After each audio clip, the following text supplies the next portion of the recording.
Before you take another sip of baking soda mixed in water, stop.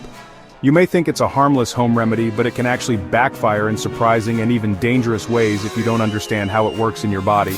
Sure, it's cheap. Sure, it's natural. But the truth is, baking soda can either help your digestion and overall health, or completely throw your system off balance. In this video, you're going to learn the benefits, the risks, and exactly how to use it safely, if at all. Let's start with the basics. Baking soda is sodium bicarbonate. It's a naturally alkaline compound, and your body actually produces it. Specifically, your pancreas releases bicarbonate into your small intestine to neutralize stomach acid after food leaves the stomach. That's a critical function. If this balance between acid and alkaline is off, digestion starts to fall apart. When there's too little acid in your stomach, food isn't broken down properly.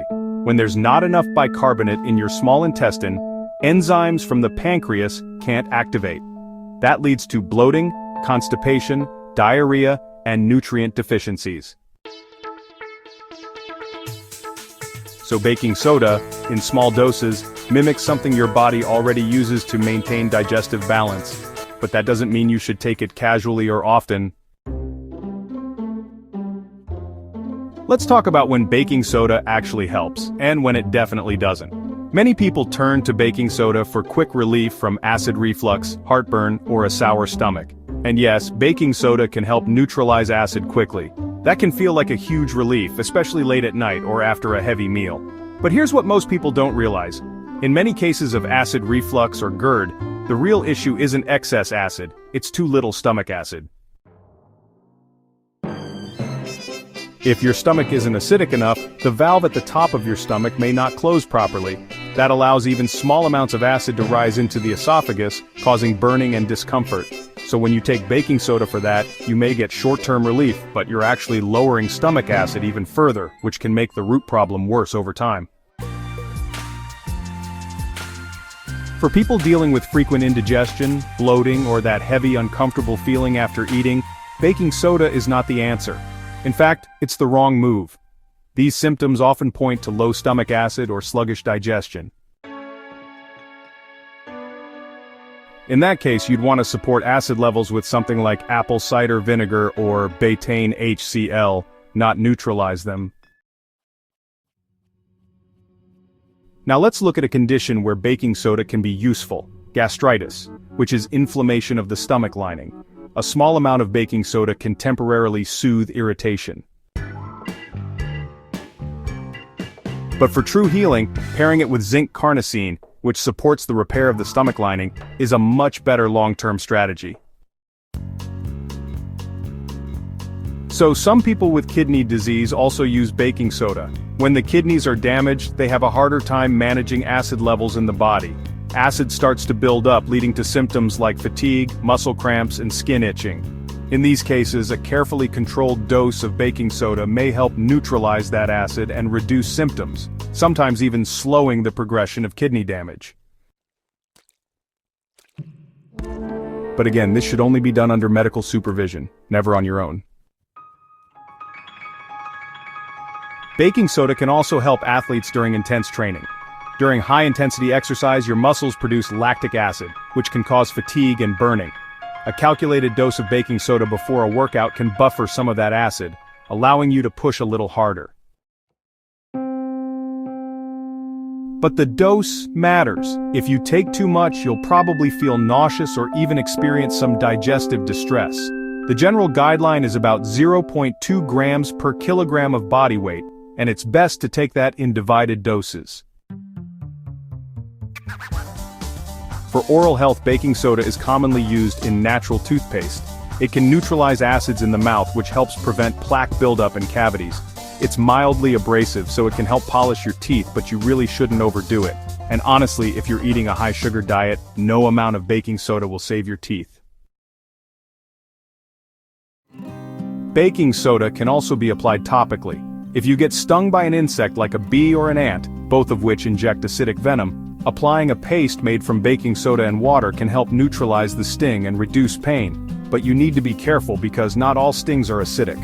Wasp venom is actually alkaline. In that case, applying more baking soda could actually make the pain worse.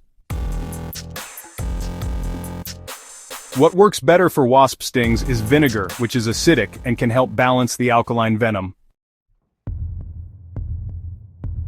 For spider bites, skip the baking soda altogether. Instead, use activated charcoal or bentonite clay. These substances help draw toxins out of the skin. And for snake bites, the most important thing is immediate medical attention. But some people also use milk thistle as a natural liver support during the recovery process. There are also other unique uses for baking soda. For example, it can help reduce the acidity that leads to uric acid kidney stones.